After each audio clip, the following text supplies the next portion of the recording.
बच्चों welcome back our study channel Edulearn. आज हम लोग करने जा रहे हैं क्लास सिक्स एट ग्रेड अभ्यास पुस्तिका के क्वेश्चन आंसर। आज हम लोग क्लास सिक्स के चैप्टर फर्स्ट को आज हम यहाँ पर सॉल्व करने जा रहे हैं।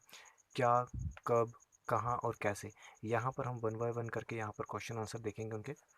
चलो तो बच्चों देखते हैं यहाँ पर अतीत के बारे में हम कैसे जान सकते हैं, इनका आंसर आपको लिखना है।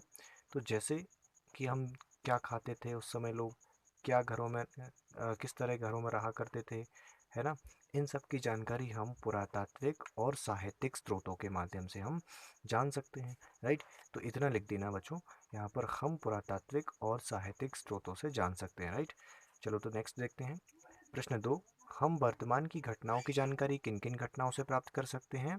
तो हम यहाँ पर वर्तमान की घटनाओं की जानकारी टेलीविज़न, अखबारों, रेडियो, मोबाइल आदि के माध्यम से हम प्राप्त कर सकते हैं, जैसा कि आज हम लोग यहाँ पर पढ़ते हैं, राइट।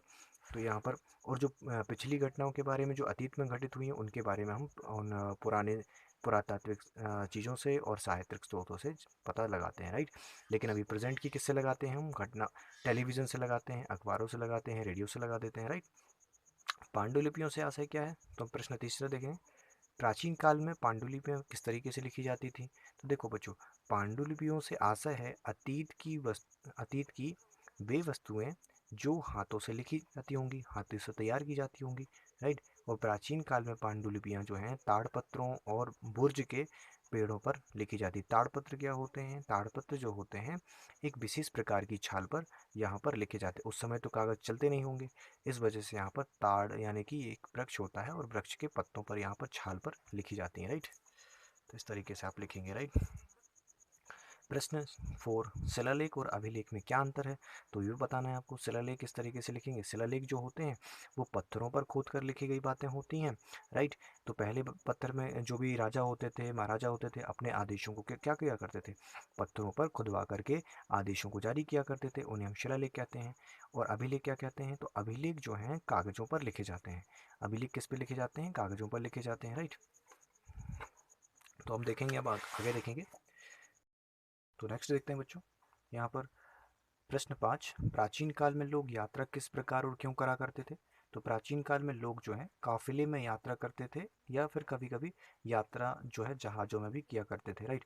और यहाँ पर क्यों किया करते थे ये, या तो कभी प्राकृतिक आपदा आ गई हो, जैसे बाढ़ आ गई हो, भूकंप आ गए हों, या फिर कोई अकाल सूखा पड़ गया हो, तब यहाँ पर किया करते थे। और यहाँ पर कभी कभी यहाँ पर काम की तलाश में भी जाया करते थे, वो एक शहर से दूसरे शहर जाया करते थे, राइट। और राजाओं द्वारा कभी कभी विजय अभियान यहाँ पर चलाए जाते थे, जब यहाँ पर तो यात्राएं की जाती थी। और व्यापारियों द्वारा कई सारे यहाँ पर जो सामान वस्तुएं वगैरह खरीद बिक्री करने के लिए यहाँ पर व्यापार किया करते थे, राइट। तो अब देखते हैं नेक्स्ट। प्रश्न 6, सहायक नदी किसे कहते हैं और गंगा की सहायक नदियों के नाम लिखिए, राइट। तो अब हमें यहाँ पर उत्तर बताना है। वे छोटी छोटी नदियाँ जो किसी एक बड़ी नदी में आकर मिल जाएं, राइट। जैसे कि यहाँ पर एक ये बहुत बड़ी रिवर है, राइट। जैसे एक गंगा है और गंगा से आकर ये छोटी छोटी रिवर्स आकर ऐसी मिल जाती हैं, राइट। तो इस गंगा को जो मेन जो रिवर होगी इसे हम क्या कह देते हैं, यहाँ पर इस मुख्य नदियों से मिलने वाली नदी से मिलने वाली जो छोटी छोटी नदियाँ होती हैं हम क्या बोल देते हैं, इसकी हम सहायक नदी बोल देते हैं, राइट। तो गंगा की सहायक नदियाँ कौन कौन सी हैं, जैसे अभी मुख्य मुख्य देख लेते हैं। यमुना, सोन, चंबल, ठीक है। तो सोन और चंबल हमारे मध्य प्रदेश में बहती है, राइट, जो कि गंगा की सहायक नदी है। अब देखते हैं प्रश्न 6, पुरातत्वविद किसे कहते हैं और वे किन चीज़ों का अध्ययन करते हैं। तो अतीत की वस्तुओं की खोज यानी कि ढूंढना, ये खोज करने वाले व्यक्ति को हम क्या कहते हैं, पुरातत्व कहते थे। यानी कि जो अतीत की वस्तुओं को खोजते हैं, उनको ढूंढते हैं, ठीक है, तो उनको हम क्या कह देते हैं, पुरातत्वविद कह देते हैं। और वे किन चीज़ों का अध्ययन करते हैं, जैसे कि पुरानी कहीं अगर पत्थर मिल जाते हैं, ईंट से बनी इमारतों के अवशेष मिल जाते हैं, चित्रों वगैरह का, यहाँ पर मूर्तियाँ और आभूषणों औजारों का, ये सब का यहाँ पर क्या करते हैं, अध्ययन करते हैं, ठीक है। तो यहाँ पर इन्हें हम क्या बोल देते हैं, पुरातत्वविद कह देते हैं। चलो तो यहाँ पर नेक्स्ट देखते हैं। इतिहासकार किसे कहते हैं और वे किन बातों का अध्ययन करते हैं। तो इतिहासकार और पुरातत्वविद में एक ही अंतर है यहाँ पर, कि यहाँ पर जो पुरातत्वविद होते हैं वो वस्तुओं की खोजबीन करते हैं, राइट। और जो इतिहासकार होते हैं वो किसी घटनाओं का अध्ययन करते हैं और पुरानी जानकारियों को इकट्ठा करके एक क्रमबद्ध तरीके से क्या करते हैं, वो इतिहास को यहाँ पर जमाने की कोशिश करते हैं, राइट। वे अभिलेखों तथा विभिन्न स्रोतों से प्राप्त जानकारियों का अध्ययन करेंगे और वो क्रमबद्ध तरीके से यहाँ पर इतिहास को यहाँ पर बनाते चलते हैं फिर से। ठीक है, तो यहाँ पर इस तरीके से समझ में आएगा बच्चों। नेक्स्ट करते हैं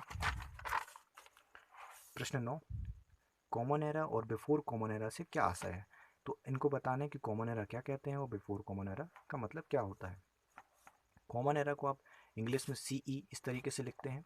तो कॉमन एरा का मतलब होता है ईसा मसीह के अंदर ईसा मसीह के जन्म के वर्ष से, यानी कि जिस तारीख को जिस वर्ष को ईसा मसीह का जन्म हुआ था उस तारीख से हम क्या बोल देते हैं, कॉमन एरा कहते हैं।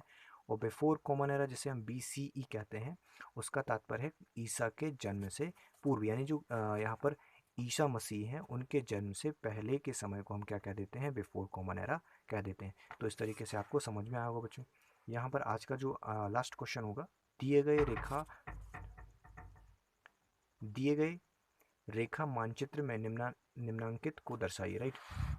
तो हम यहाँ पर वन बाय वन करके यहाँ पे क्या करना है, गंगा नदी को हमें बताना है, ब्रह्मपुत्र नदी को, पूर्वी तथा पश्चिमी घाट को बताना है मैप पर, सतपुड़ा और विंध्यन पहाड़ी को बताना है और थार मरुस्थल तथा गारो पहाड़ियों को यहाँ पर बताना है। तो सबसे पहले यहाँ पर आप देखेंगे, यहाँ से ये गंगा निकलती हुई यहाँ पर इस तरीके से आपको डिनोट कर देना है, यहाँ पर दर्शा देना है और साथ में उसकी सहायक नदी यमुना को भी बता देना है। ठीक, और यहाँ पर उनकी और बताना चाहो तो चंबल भी बता सकते हैं और यहाँ पर बेतवा, सोन ये भी बता सकते हैं। और यहाँ पर जो मुख्य जो पहाड़ी है मध्य भारत में, एक है यहाँ पर उत्तर की तरफ विंध्याचल की पहाड़ियाँ और यहाँ पर है सतपुड़ा की पहाड़ियाँ, राइट।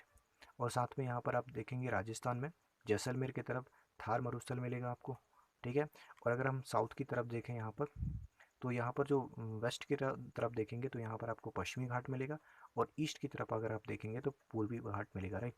और अगर हम इसके हमारे भारत के पूर्वोत्तर क्षेत्र की तरफ चलें तो यहाँ पर आपको देखने को मिलेगा, यहाँ पर असम क्षेत्र में, मेघालय क्षेत्र में गारो पहाड़ियाँ देखने को मिलेगी। तो आप इस तरीके से बना दीजिएगा। तो बच्चों आपको समझ में आएगा तो लाइक करिए, सब्सक्राइब करिए। धन्यवाद।